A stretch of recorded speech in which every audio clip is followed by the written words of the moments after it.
वक्फ संशोधन अधिनियम बिल को लेकर कई याचिकाएं सुप्रीम कोर्ट में दायर की गई थी। उसके बाद जिस तरह से दोनों पक्षों के दलीलें सुप्रीम कोर्ट द्वारा सुनी जा रही थी, आज उस पर फैसला आया है। एक हफ्ते बाद जो है उस पर फिर से सुनवाई की जाएगी और तब तक कोई नियुक्ति नहीं की जाएगी।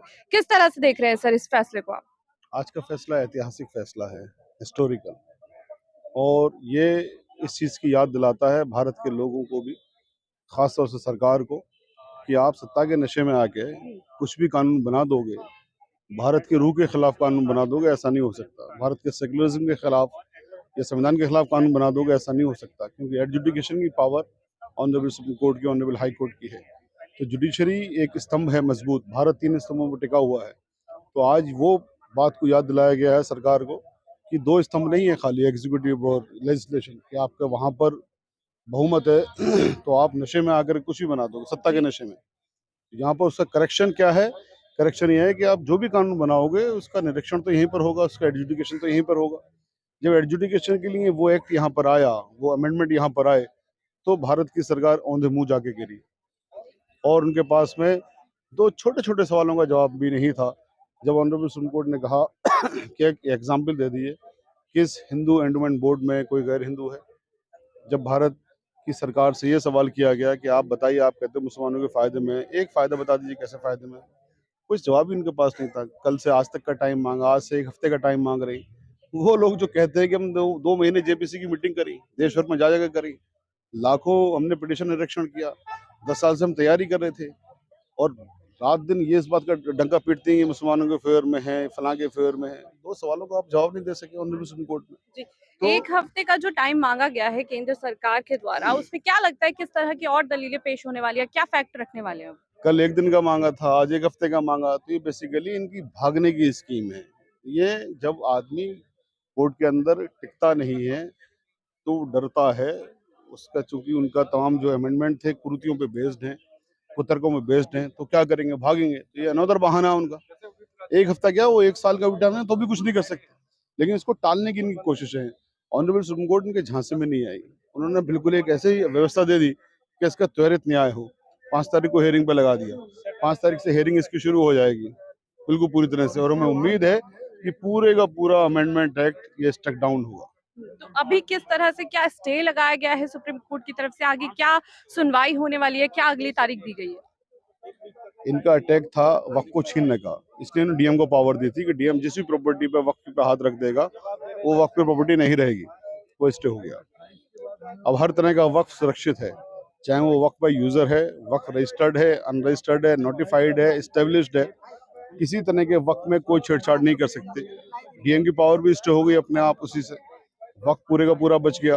जो इनकी थी कि 2 हिंदुओं को हम अपॉइंट करेंगे वक्त काउंसिल में, आप कोई अपॉइंटमेंट ही नहीं कर सकते किसी भी बोर्ड में या काउंसिल में, वो भी इनका खत्म हो गया। तो जो इनकी 2 मेन चीज थी वो खत्म हो गई, और जो बाकी चीजें हैं, चूंकि उससे कोई इमीडिएट इफेक्ट नहीं पड़ने जा रहा, इससे उस चीज का हुआ जिससे इमीडिएट इफेक्ट पड़ता।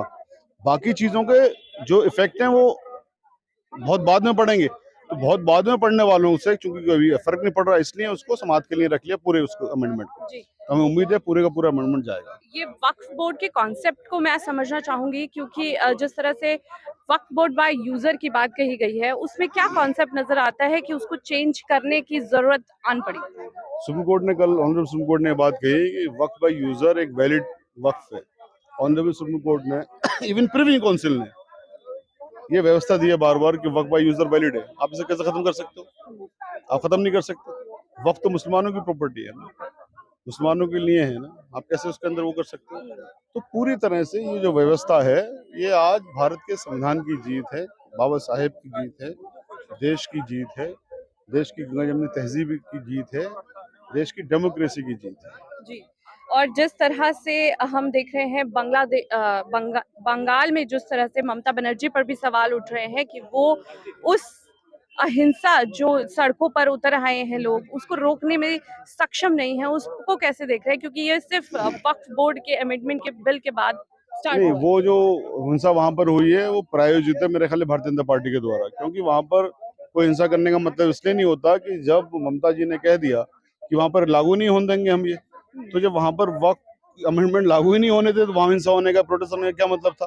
तो मेरा ख्याल है वहाँ पर भारतीय जनता पार्टी ने इसको वक्फ एक्ट को बदनाम करने के लिए, वक्फ बोर्ड को या मुसलमानों को बदनाम करने के लिए ये करवाया। मैम अभी ये फैसला तो नहीं आया है, कह नहीं सकते कि फैसला आ गया है, बट उम्मीद रखनी चाहिए कि हमारे फेवर में फैसला आए। हम ये पूरी कोशिश में लगे हुए हैं, सारे मुस्लिम कम्युनिटी, माइनॉरिटी कमीशन वगैरह जो भी हैं। और अभी हमें डेट मिली है 5 मई की। उसके बाद ही हम देखते हैं कि हमारा रुझान या जज साहब का फैसला किस साइड जाता है। जिस तरह से दोनों पक्षों ने अपनी दलीलें रखी हैं, चाहे वो केंद्र सरकार हो, चाहे वो मुस्लिम कम्युनिटी के वकील हों, क्या लगता है, क्योंकि 1 सप्ताह का टाइम और मांगा गया है केंद्र सरकार की तरफ से, क्या फैक्ट्स रखने वाले हैं, क्या सच्चाई ऐसी है जो अभी तक सामने नहीं आई, सामने आ जाएगी? अभी आपको पता है कि अमेंडमेंट पास हो चुका है और जो हमारे प्राइम मिनिस्टर सर्वोपरि हैं, तो हर चीज़ का हर तरह से जांच की जाएगी और काफ़ी सोच विचार के बाद अगर कोई फैसला भी आता है तो एक बहुत ही पुख्ता और बहुत सोचा समझा हुआ एक सजेशन होगा जो दोनों ही हिंदू और मुस्लिम दोनों के फेवर में होना चाहिए, यहाँ तक मेरा सोचना है। जी। मैम, इस बिल में जो है, क्या ऐसी आपको लगता है कि गलती हुई जो लोगों में इस तरह से याचिका दायर करनी पड़ी सुप्रीम कोर्ट में आकर, इसके खिलाफ हो गए? और महिलाओं की बात की गई थी इसमें, महिलाओं को सीट दे जानी चाहिए वक्फ बोर्ड के अंदर, उनकी मेंबरशिप होनी चाहिए, उनकी दखलंदाजी होनी चाहिए। क्या कैसे देख रही हैं एक महिला ये के बतौर पे? जो 2 महिलाओं के बात आई है, ये हमें सिर्फ़ लॉलीपॉप है ये, ठीक है? वक़्फ़ का मतलब क्या हुआ? वक़्फ़ का मतलब है किसी को कोई चीज़ दान दे देना, दान कर देना। वक़्फ़ बिल अमेंडमेंट ये मुस्लिम के साथ ये सौतेला व्यवहार हो रहा है, हम लोग इसके खिलाफ हैं और मतलब 13वीं 14वीं सदी में जो चीज़ वक़्फ़ की गई हैं, उसकी सेल डीड कहाँ से आएगी? उसकी सेल डीड माँगा जा रहा है। दूसरी बात कि इसमें अपोज़िट इसमें उधर से ये किया गया कि एक रिजॉइंडर का टाइम माँगा गया है 1 वीक के लिए, तो जिसकी डेट ये 28 अप्रैल है, फाइनल डेट इसकी फाइनल आर्गुमेंट होगा ये 5 मई को। लेकिन ये बिल मैं ये कह रही हूँ कि ये बिल की ज़रूरत क्या पड़ गई कि ये सरकार इसको बेरोज़गारी, शिक्षा जिस पे ध्यान देना चाहिए, उससे लोगों का ध्यान भटकाने के लिए ये बिल पेश हुआ है, जो कि मुस्लिमों के मतलब मुस्लिमों के लिए बहुत गलत बिल पास हुआ है ये। हम लोग इसके आगे से लड़ाई लड़ रहे हैं और बाकी जो फैसला आएगा, वो कोर्ट का फैसला भई हम सब लोग मानेंगे।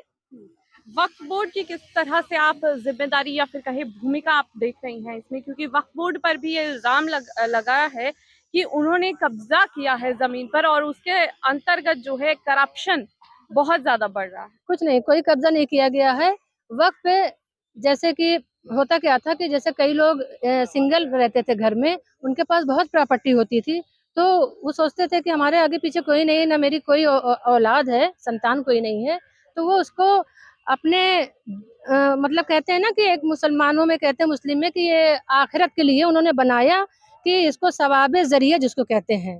तो मैं भी एक मुस्लिम महिला हूँ, तो मैं उस हिसाब से इसको देख रही हूँ कि सवाब-ए-ज़रिया के लिए भई इंसान इतना दान करता है। कोविड में लोगों ने थोड़ा-सा मैं ये भी बोलूँगी आपको, कोविड में कितने लोगों ने किसकी मदद की है, रमज़ान में कितना मदद करते हैं गरीबों की, सिर्फ़ इसीलिए ना कि अपने दिल की तसल्ली के लिए, सवाब-ए-ज़रिया के लिए। ऐसे ही लोगों ने वक़्फ़ किया था, अपनी ज़मीन को जो कि कब्रिस्तान के लिए हो जाए, मदरसे के लिए, जब बच्चे पढ़ेंगे तो उनको सवाब मिलेगा वहाँ से। तो इस पे ये बिल अननेसेसरी आया है। इस बिल को आने की कोई ज़रूरत ही नहीं थी। इसी पे नौजवानों का ध्यान भटकाने के लिए ये महँगाई, शिक्षा, बेरोज़गारी से भटकाने के लिए ये बिल पेश हुआ है, जो कि हम लोग को ये नागवार गुज़रा है। हम लोग हमारे सीनियर काउंसिल आर्गुमेंट कर रहे हैं। अब देखिए जो फैसला आएगा देखा जाएगा भई, हमको मानना ही पड़ेगा वो। आखिरी सवाल से मैम यही होगा कि वक्फ बोर्ड अपनी संपत्ति को किस तरह से दर्शाएगा, क्योंकि वक्फ बोर्ड की संपत्ति इस तरह से भी हम देख रहे हैं कि पूरी गांव के गांव पर उन्होंने अपना अधिकार बता दिया है, अपनी जमीन बता दी है, तो इसको लेके किस तरह से वो अपनी जमीन का जो है हवाला देते हुए जमीन का जो कह सकते हैं कि वो किस तरह से बताएगा कि ये हमारी है या नहीं? बस वो तो एविडेंस पे डिपेंड करेगा।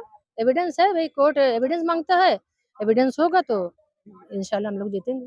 एविडेंस ये है जैसे है कि कब्रगाह कबरगाह जो मदरसा है, एविडेंस है, कबरगाह है, मस्जिद जैसे है, मस्जिद है वो बिल्कुल। तो कबरगाह हो गई। कोई इसी खाली तरह जो है प्रॉपर्टी है नहीं कोई जो ऐसी। ऐसी प्रॉपर्टी जो आप बता रही हैं हुँ। गाँव-गाँव में, ऐसा नहीं है। ऐसा नहीं है। प्रॉपर्टी आज से नहीं सदियों से चल रहा है। ये है उसमें जैसे कबरगाह है उसमें कितना के खुदाई हो तो कितने हड्डी निकलेंगे उसमें। तो प्रूफ है आज से नहीं तो कौन जमाने से जब से ही मुस्लिम की आबादी हुई है तब से है, आज से कोई नई बात नहीं है। इसी तरह जो है इसमें कुछ नाइंसाफ़ी ये हुई है कि इसमें वक्फ बोर्ड का जो कानून अभी बना है अभी नया 25 में जो अभी नया-नया हुआ है, इसमें इन्होंने गलती की है। इसमें संशोधन का कई तरीका है, लेकिन इन्होंने वोट के लिए राजनीति करके ऐसे-ऐसे की है। ये सरासर गलत है और मुसलमानों को समझिए कि इसमें सौतेला बिहार जो कहा जाता है, सौतेला बिहार का वोट बैंक बनाने के लिए वोट डालो शासन को, ये पुरानी बात है। इसीलिए बीजेपी वालों ने वही कहा है कि वोट डालो शासन को, सबका माइंड को वहाँ डाइवर्ट कर दो, सब उसी में उलझे रहेंगे, हम अपना कुर्सी को हथियाए रहेंगे, घोटाला मारते रहेंगे। यानी बस कि आप घोटालाबाज हैं, घोटाला के आप चक्कर में। कहना चाह रहे हैं कि इसमें संशोधन हो सकता था लेकिन और वो तरीके से। हाँ, और तरीके से जैसे है कि इसमें जो है कि हमने ये भी कहा पहले भी कि इसमें जैसे कि 2% मुस्लिम फ़ायदा उठाए हैं। 98% उनको नुकसान हुआ है। जो बेसहारा मुस्लिम हैं, जो जैसे गरीब तबके के जो हैं, जो औरतें हैं, विधवा हैं, बच्चे हैं, उसका स्कूल, कॉलेज, मदरसा, यतीमखाना, मुसाफिर-खाना, धर्मशाला जैसे होता है, ऐसे-ऐसे करना चाहिए। उसमें सभी धर्म के रहने की बात है। ऐसे जैसे धर्मशाला हर जात के लोग रहते हैं, जैसे गुरुद्वारा में हर जात के लोग होते हैं। इसी तरह कोई ज़रूरी नहीं है, जैसे मुसाफिर-खाना तो उसमें सब धर्म के लोग रख सकते हैं। तो उन्होंने कोई कमी ये कही, इन लोग नहीं बनवाए।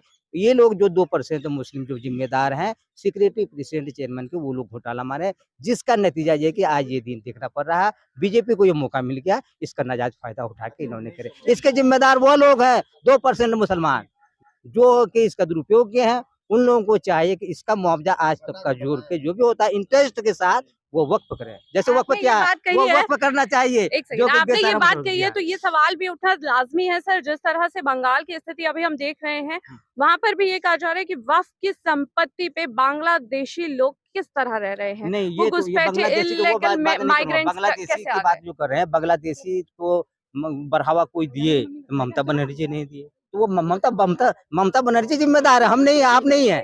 हम हिंदुस्तानी हैं, हिंदुस्तान की बात करेंगे। हम मानव हैं, इंसान हैं, इंसानियत की बात करेंगे। इंसानियत में हिंदू, मुस्लिम, सिख, ईसाई नहीं देखा जाता है। इंसानियत पहले हम इंसान हैं, उसके बाद मुसलमान हैं, उसके बाद ये है। बहुत समझे बहुत ना? शुक्रिया इसलिए हम लोग से बात करने के लिए तो ये थे हमारे साथ तमाम एडवोकेट्स जिन्होंने आज सुप्रीम कोर्ट के एक जो फैसला आया है जो सुनवाई की गई थी उस पर अपनी दलीलें दी हैं और किस तरह वो इस फैसले को देख रहे हैं इस गवाही इस सुनवाई को देख रहे हैं उस पर बातचीत की कैमरा पर्सन समीर के साथ मैं पल्लवी शर्मा अमन न्यूज़ दिल्ली।